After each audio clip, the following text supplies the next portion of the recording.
Terima kasih sudah menonton video ini. Jangan lupa like, comment, and subscribe, dan nyalakan juga notifikasinya. Selamat menonton, enjoy!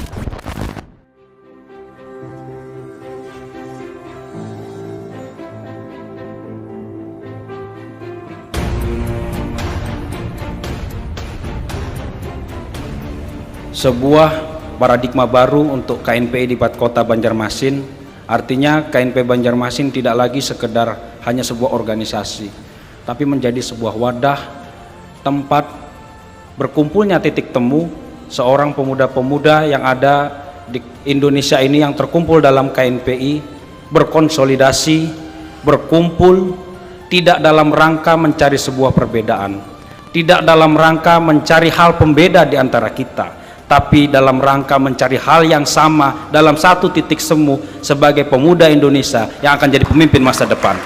Nilai terbaik itu bukan sebuah jabatan dan lainnya, tapi persatuan, persaudaraan itu nilai yang paling mahal. Jangan yang menang kemudian lagi congkak, tinggalkan yang ini. Karena kita semua ini satu, pemuda Indonesia. Benar. Kalau kita kerjakan bareng-bareng, dunia yang kita lawan. Benar. Bukan kita musuhi perang sendiri. Eksekusi ide-ide kalian dan konkretkan mimpi kalian. Wow.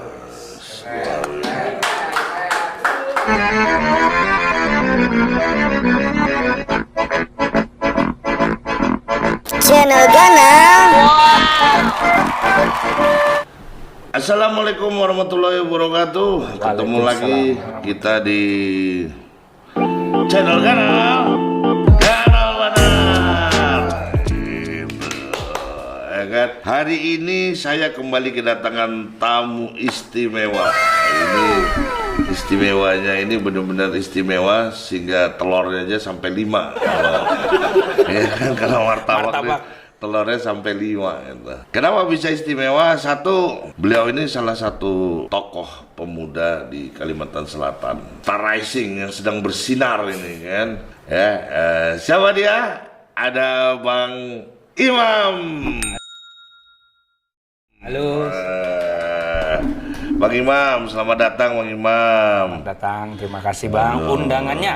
Aduh, luar biasa ini. Nikah aja diundang nih ternyata. Nggak Podcast nikah juga aja sekarang. diundang, luar biasa kan. Nah, Muhammad Imam Satria Jati. Dari nama yang Muhammad Imam Satria Jati pula. Tokoh muda di Kalimantan Selatan yang kemarin cukup lumayan beritanya menghebohkan juga kan. Yang kalau kalian tahu, Bang Imam ini adalah ketua KNPI Kota Banjarmasin. Ya Bang ya. Beliau mampu mengumpulkan pengurus-pengurus KNPI dari 42 DPD ya, kalau nggak salah. Dari 300 itu yang terkonfirmasi hadir online dan offline 126. 126, maaf 126. Luar biasa kan, 126 di Banjarmasin ya. Dan beliau juga selaku ketua penyelenggaranya ya, ketua OC-nya ya Bang ya. Nah nanti kita coba akan ngulik Bang Imam nih. Sebelumnya kita ada pepatah tak kenal maka tak sayang. Kita harus kenal dulu dong. Bang Imam ini lahirnya di mana, ya kan? Kemudian pendidikannya dan lain-lain. Boleh nggak Bang? Boleh. Oke, assalamualaikum. Waalaikumsalam warahmatullahi wabarakatuh. Terima kasih, syukur alhamdulillah bertemu lagi ya Bang ya. Ya. Setelah 6 bulan lebih ya dulu. 6 bulan lebih. 6 bulan lebih tidak bertemu. Jangan kita ketemu pas pilkada aja ya kan. Pokoknya pas pilkada nih, buka kartu nih orang-orang nih. Jadi saya lahir di Madiun. Madiun itu kota pendekar Bang. Kota pendekar. Kota Madiun. Kelahirannya Pencaksilat Setiahati Teratai. Setiahati Teratai dan juga sumbernya pecel pincuk. Nah. Dan Brem. Brem. Kita 12 tahun di sana. Baru pindah ke Banjarmasin. Bapak kan, kalau saya ini Jarwo Bang. Jarwo itu apa? Banjar Jowo. Oh Banjar Jowo, Jarwo. Ibu Banjar, Bapak Jowo. Jarwo kuat. Jarwo, Banjar Jowo. Jadi 12 tahun kemudian sampai lulus kuliah itu di Unlam Banjarmasin, Fakultas Hukum. Baru merantau ke Jakarta 4 tahun, akhirnya balik lagi ke alam ke Banjarmasin. Banjarmasin lagi. Kalau lulusan sih Fakultas Hukum Bang. Hukum di tadi? Unlam Banjarmasin. Unlam Banjarmasin. Sejak kapan masuk di bidang keorganisasian? Per dunia organisasi mulai SD kayaknya ya. SD? Iya. Gila. Nggak. SD saya masih main kelereng, Bos. Ikut organisasi. Organisasi kelereng nggak? Nggak. Ya ada juga. Apa itu, Bang? Kalau SD itu kita memang kita warga setia hati juga, terus kita itu dulu ada namanya masih lebih ke spesifik ya, komunitas badminton, kita masuk dalam PB Jarum juga, binaan PB Jarum. Jadi kita udah terbiasa terbiasa dengan sebuah hal yang terstruktur, hal yang teratur. SMP kita sudah gitu ya. Paskibra, terus kita masuk OSIS, SMA lagi Paskibra juga, OSIS, terus kuliah, organisasi eksternal, internal, sampai lulus masuk NPI. Lulus apa kuliah? Lulus kuliah dalam masa kerja ya, masuk dunia kerja itu udah ber-KNPI, mulai dari tahap bawah juga Bang. Mulai dari Tukang bawa map juga. Luar biasa. Dan hari ini beliau sudah menjadi ketua KNPI di Banjarmasin. Kota Banjarmasin dari bawah. Jadi Bang Imam ini bukan produk cepat saji gitu, ditempa juga dari kecil kan, berorganisasi segala macam. Nah, Bang, kenapa kok doyan berorganisasi sih? Orang doyannya tuh main, ini kok doyannya berorganisasi. Kenapa, Bang? Tertarik dengan dunia keorganisasian? Pertama memang saya sakit kalau enggak berorganisasi Bang. Jadi kalau enggak kumpul, tidak berserikat, tidak bertemu dengan orang lain, melakukan hal sosial tuh saya sakit sendiri. Jadi saya pernah merasakan dulu waktu di Jakarta, saya jadi pekerja aja, setahun aja, sakit saya. Gak cocok ya? Gak cocok, saya tuh terbiasa konsolidasi, menanyakan melalui proses, mengevaluasi dan lain-lain. Kalau di kantor kan kita hanya Kerja rutin aja ya? Sesuatu voksi aja kan. Nah, akhirnya dulu di Jakarta balik lagi kita masuk di dalam organisasi inisiatif, udah ke politik lah. Jadi nggak bisa ditinggal. Jadi memang udah di darahnya itu emang udah darah memang senang bersosialisasi, kepemimpinan, gitu ya, melakukan pembinaan gitu ya. Mulai dari ini sih sepertinya orang tua sampai ke kakek ya, sampai ke saya sekarang. Nah, kenapa milihnya KNPI? Banyak organisasi kepemudaan yang lain. Kenapa KNPI yang dipilih? Pertama memang sudah waktunya ber-KNPI ya kan. Tentunya kalau KNPI ini kan proses dari semua organisasi, terus kemudian terhimpun nanti pada masanya kalau kita induknya ada di KNPI. Pertama memang sudah masanya kita ber-KNPI. Kalau kita punya sumber daya yang cukup, kenapa tidak? Akhirnya kita mencoba masuk ke sana, ya bertarung lah di KNPI. Tidak ada yang tidak ada bertarung. Alhamdulillah dapat amanah ini kita jalankan. Artinya kan memang ada tahapan-tahapannya kan. Iya. Dari mulai organisasi kemahasiswaan, kemudian naik levelnya sampai dengan di KNPI. Betul sekali. Dan juga untuk menjadi seorang ketua di organisasi yang sebesar KNPI ini kan jalannya nggak mudah, Bang. Nggak mudah. Sangat berliku gitu. Banget berliku. Apalagi Banjarmasin. Dan itu justru masa tertantang. Semakin sulit malah semakin tertantang. Pertama sih prinsip dasar saya dalam hidup adalah hidup itu pembelajaran. Kita belajar terbaik adalah dari pengalaman.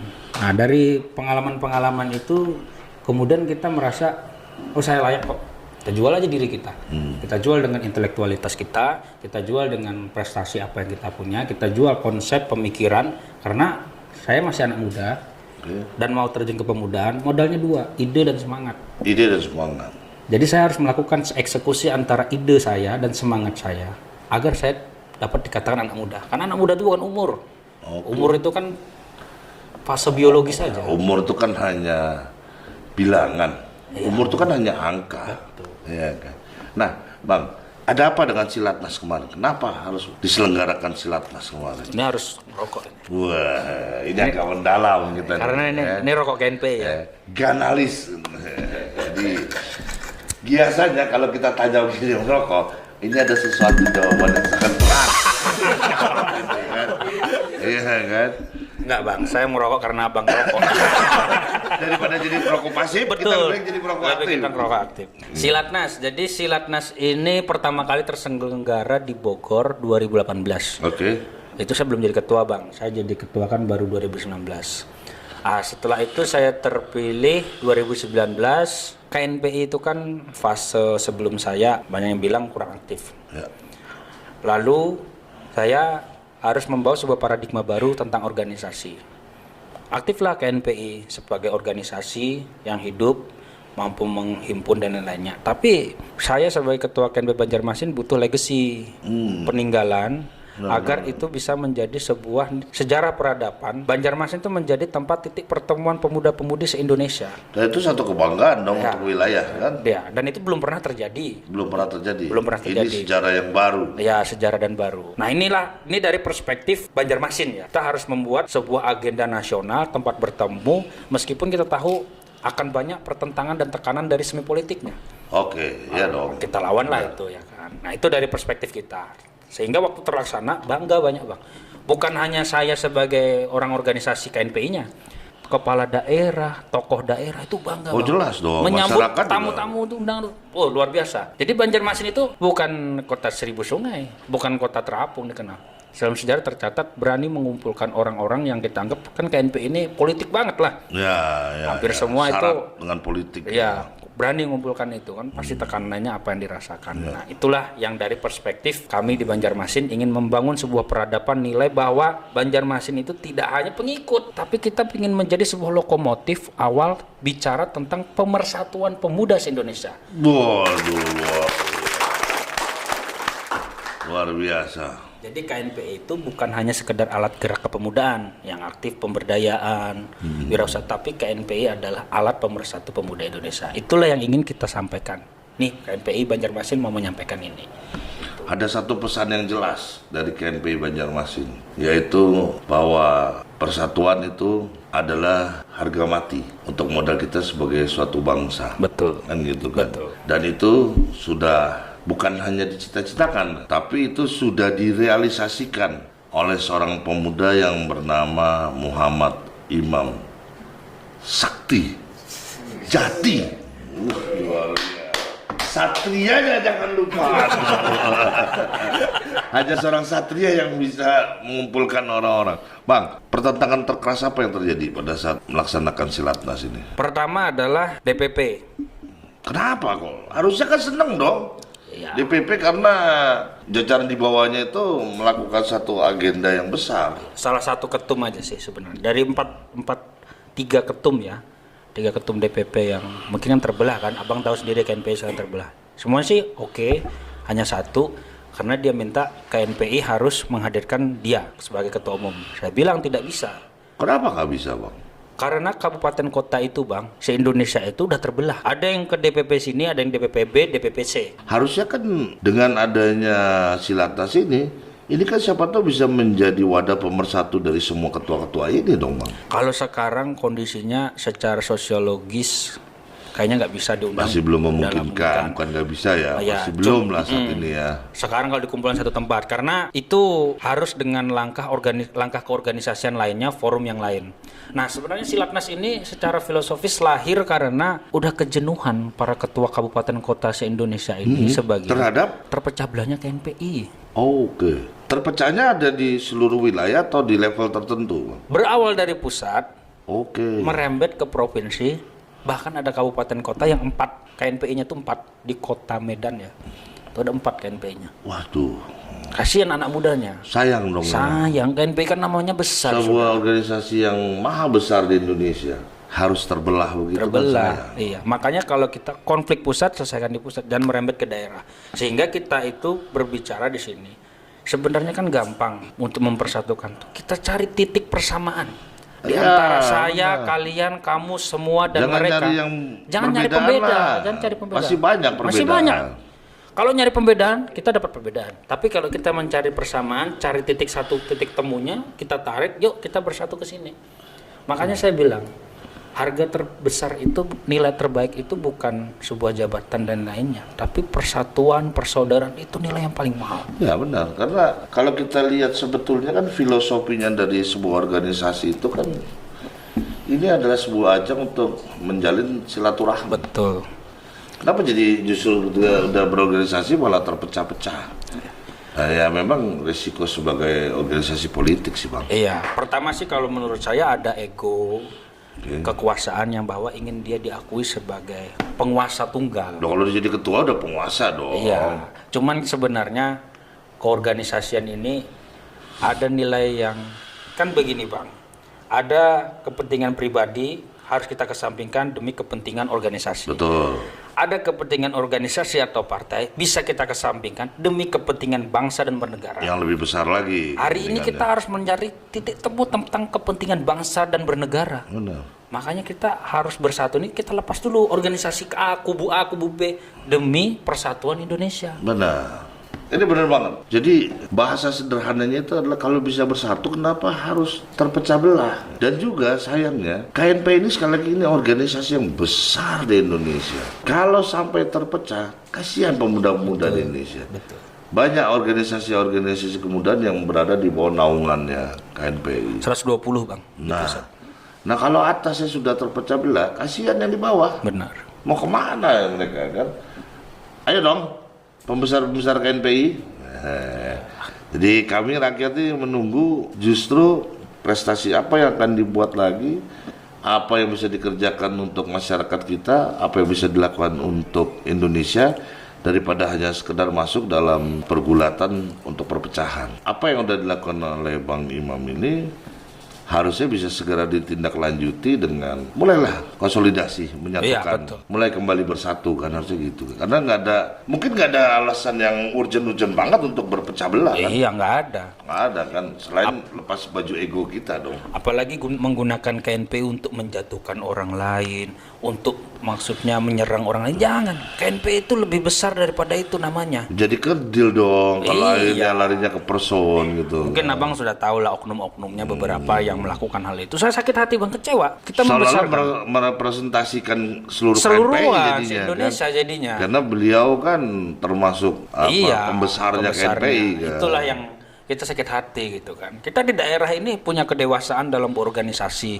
Tentunya harusnya yang di pusat sana lebih dewasa daripada kita yang di daerah. Dan juga memperhatikan apa perkembangan yang di daerah itu dong. Betul. Gitu, kan? Harusnya supporting lah. Saya pikir memang butuh kebijakan. Karena memang semakin tinggi kita, posisi kita, angin itu akan semakin kencang. Nah yang diuji itu adalah bukan lagi masalah kekuasaan, tetapi bagaimana kita bisa menjadi orang yang semakin bijaksana kan Bang? Betul.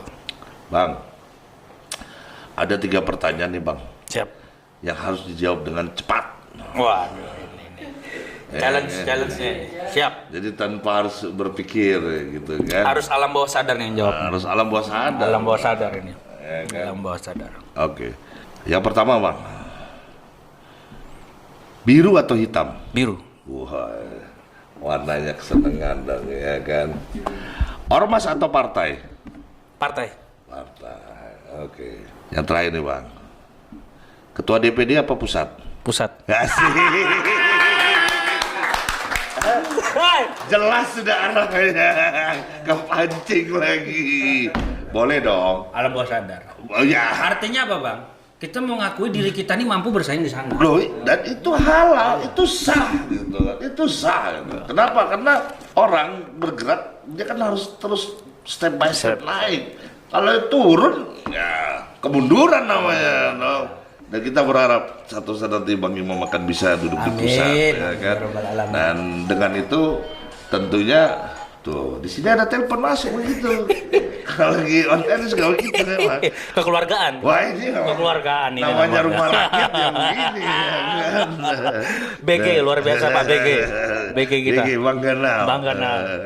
Nah, Bang, sekarang kalau misalnya ditanya lagi nih Bang.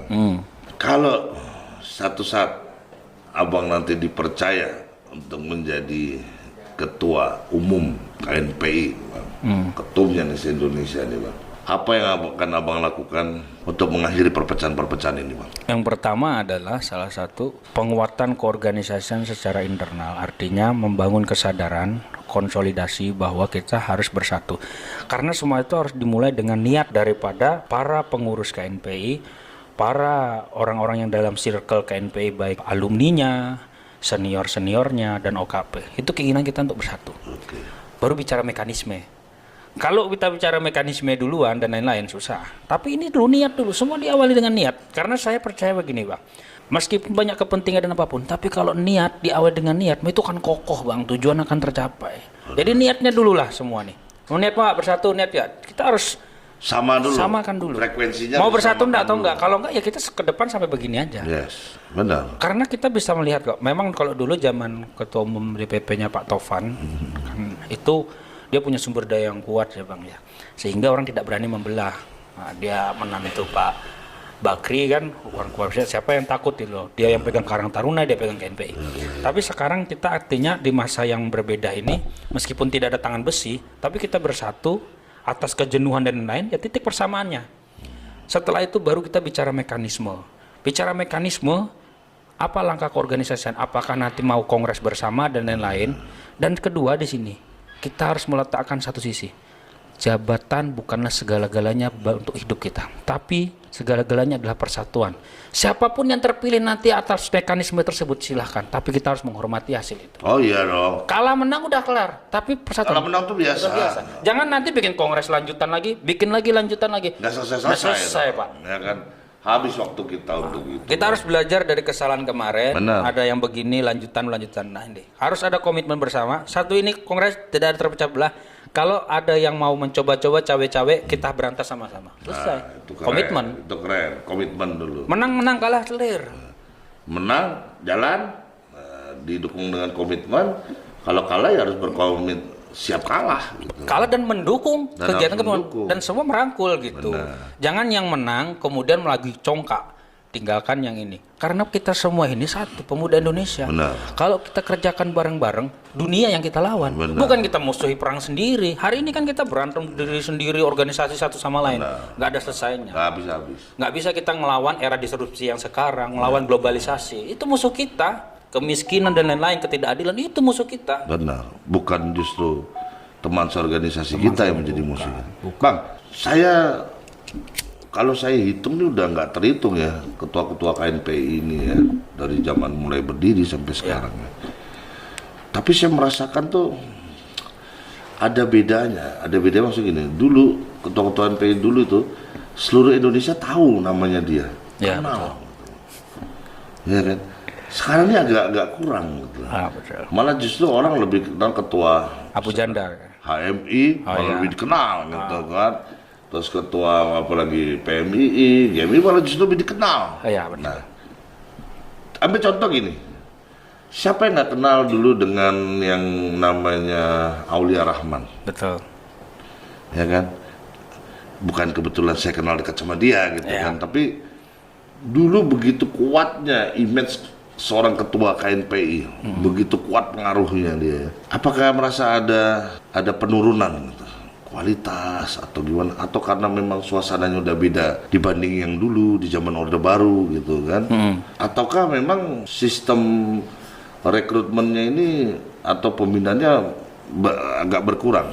Gimana Bang? Dari pertanyaan Pak BG tadi, itu jawabannya semua di situ sebenarnya. Dari 3 aspek ya saya bilang. Abang bilang tadi pertama adalah apakah pemimpinnya? Itu benar Bang, yang terpilih ini. Tapi kalau runut diawali oleh suasana. Oke. Suasana dulu. Ini yang paling awal. Ya, ya. Kalau dulu Bang, jujur suasana itu kalau dulu ketua KNPI dia akan otomatis menjadi ketua dewan ya. Dewan. Anggota DPRD. Kalau dia Anggota birokrat, DPRD, dia ya. pasti jadi kadis atau apalah. Nah, karena dulu melalui proses Bang.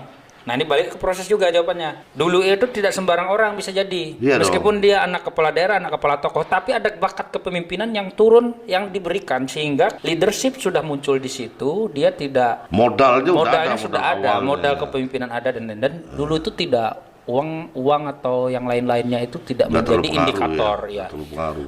Yang menjadi indikator di sana adalah leadership, perkawanan, persaudaraan dan dukungan dan orang mendapat dukungan itu tidak melalui uang. Dukungan itu melihat dari ini pantas nggak, cocok nggak, kesamaan ide, visi, misi dan lain-lainnya. Karena dia akan mengemban tanggung jawab dan lain-lain sehingga beragam, sehingga produknya hasilnya orang ini betul-betul kualitas. Jadi ada pergeseran Iya, nilai. suasana. Iya, sekarang bahwa dulu lebih kepada kemampuan personnya. Sekarang lebih pada siapa yang punya uang lebih banyak. Dan itu berlaku di bidang-bidang yang lain, di hal yang lain. Artinya negeri ini mengalami degradasi. Ya kan? Ya. Nah, saatnya dong harusnya orang-orang yang mengatakan dirinya dia orang politik, lakukan dong pembinaan politik dong. Benar. Ya kan? Benar. Ayo dong, rakyatnya jangan hanya jadi jargon-jargon ketika mau ada pilkada, mau ada pemilu, rakyat harus diajari politik gitu kan, tapi nggak jalan-jalan Bang. Iya. Apa yang dilakukan KNPI untuk melakukan pendidikan politik pada masyarakat ini yang secara realnya Bang? Kalau pertama begini Bang, kita memperlihatkan cara berorganisasi yang baik dan benar. Artinya, kalau dari KNPI Banjarmasin sendiri, pengorganisasian saya tidak melihat siapapun ini dari mana. Artinya, semua mempunyai kesempatan yang sama. Itu dulu. Artinya, orang boleh melakukan sebuah kebaikan tanpa kita harus tahu suku, agama, ras, organisasinya, dan apa-apa. Dan keuangannya seberapa. Semua boleh melakukan kebaikan. Itu saya lakukan di Banjarmasin. Jadi, siapapun saya tidak melihat. Kalau mau aktif, ayo jalan-jalan. Kalau nggak mau aktif, silakan. Itu jangan terus. Jangan ganggu. So must go on, ya kan? Ya. Karena kita tidak bisa membahagiakan semua orang. Ya. Benar. Jalan aja terus. Benar. Nah, setelah itu nanti akan terlahir sebuah budaya keorganisasian yang baru, ya kan? Sehingga orang, kita diberi kesempatan kok. Artinya kalau kita punya ide, kita punya cara, ya, ayo kita tunjukkan. Dan saya membuka ruang itu. Berikanlah sehingga anak muda ini jujur Bang. Kekurangan adalah ruang untuk mengeksekusi ide-idenya. Ruang untuk diberi kepercayaan juga ya. Ya kan? Itu yang terpenting, sehingga maksud saya semua itu harus diawali oleh, ya kalau Banjarmasin ada motonya Bang, eksekusi dan konkret. Eksekusi dan konkret ya. Nah, eksekusi ide-ide kalian dan konkretkan mimpi kalian. Wah, ya kan? Jangan banyak mikir-mikirnya gitu kan, mau berorganisasi mikir, mau ini mikir gitu ya. Itu aktivis pemikir itu. Nah, Bang, sebenarnya kan memang harus ada perubahan, bukan hanya di organisasi kepemudaan, di partai-partai juga mungkin harus ada perubahan. Betul. Contohnya misalkan begini, ketika seorang ketua kemudian dia juga mau jadi anggota dewan juga ini juga, akhirnya terjadi konflik kepentingan karena dia merasa ketua, ya saya dong yang harus duluan. Ya. Harusnya kita belajar dari yang namanya seorang pelatih. Contohnya pelatih tinju gitu ya. Dia nggak akan masuk ke ring tinju untuk bertanding. Ya, betul. Tapi dia menyiapkan petinjunya dia untuk menjadi pemenang. Betul. Harusnya ketika kita menjadi seorang, misalkan kita pengurus partai gitu ya. Ya pengurus partai ya udah jadi pelatih. Siapkan petinju-petinjumu untuk memenangi pertarungan, kan harus gitu. Nah, ketika ketua juga kemudian mau double lagi, dapat lagi ini, akhirnya kan konflik kepentingan yang terjadi kan, Bang. Betul. Dan itu terjadi di mana-mana. Terjadi di sekarang, mulai organisasi pun terjadi. Ya karena memang menarik sih. Siapa sih sekarang aktivis gitu yang nggak mau dikasih kesempatan jadi anggota dewan ya kan? Cuman maksudnya memang harus ada yang mau berkorban. Ketika kita adalah seorang organisatoris ya kita jaga organisasi. Ya kan, lahirkanlah di situ calon-calon anggota DPR, calon-calon ini kan. Minimal ada keseimbangan, Bang. Ya. Ada ibaratnya partai itu yang memberi ruang kepada orang-orang yang bergerak di bidang ekonomi dan bisnis. Tapi dia tetap memberi ruang kepada para aktivis, Bang. Ya. Para aktivis. Terus dia memberi ruang juga kepada keluarga besar dari partai itu. Dan dia juga membuka ruang kepada orang-orang yang berprestasi. Nah, minimal mungkin menurut saya yang terbaik adalah konsep sekarang adalah memberikan keseimbangan itu. Jangan semua itu kepentingan aja. Kepentingan dia, kepentingan terus siapa yang ngurusin rakyat nanti kalau semua bicara ekonomi bisnis? Benar. Harus ada yang ngomong politik dong. Kan kita kalau nggak ada yang ngurus kekuasaan nanti. Iya. Kalau terjadi kekuasaan bahaya. Ya jujur itu harus terjadi keseimbangan itu. Kalau enggak partai sendiri pun akan selalu mendorong orang yang dengan kepentingannya. Partai dan organisasi nanti justru akan jadi terlemahkan. Tapi semua itu bisa dimulai dari partai, Bang, mencari pemimpin itu. Oh iya, iyalah karena memang sistem di Indonesia ini kan memang masih sistem kepartaian. Ya, partai masih menjadi kiblat politik. Politik. Artinya ya memang ketua-ketua partai yang ada sekarang ini mereka yang punya punya kekuasaan untuk merubah sistem perpolitikan di Indonesia. Betul sekali. Ketua-ketua partai, lahirkanlah pemimpin yang hebat. Lahirkanlah pemimpin yang hebat, yang lebih hebat dari Anda.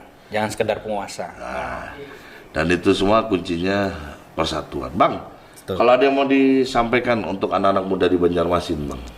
Apa yang abang mau sampaikan kepada anak muda di Banjarmasin, Bang? Banjarmasin khususnya ya, tapi secara umum se-Indonesia. Ya.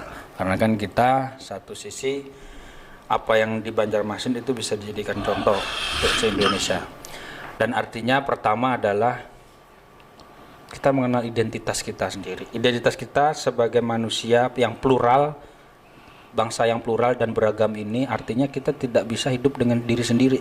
Kita harus hidup bersama-sama dengan satu yang lain. Itu dulu, pahami identitas diri kita. Terus kedua, kita itu jangan berperilaku besar dengan menjatuhkan. Ya, artinya harus saling membesarkan.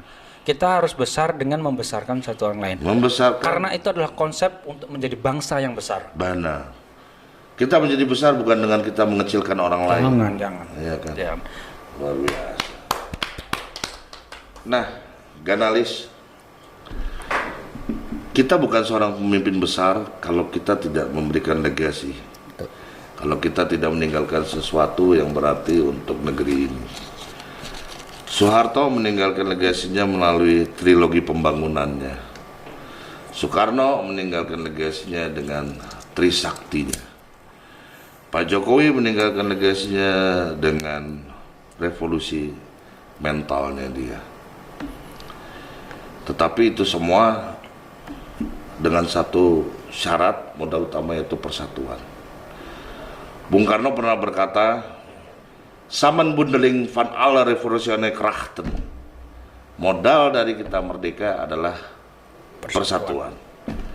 Ketemu lagi kita di channel Kanal. Assalamualaikum warahmatullahi wabarakatuh. Bang Imam. Halo.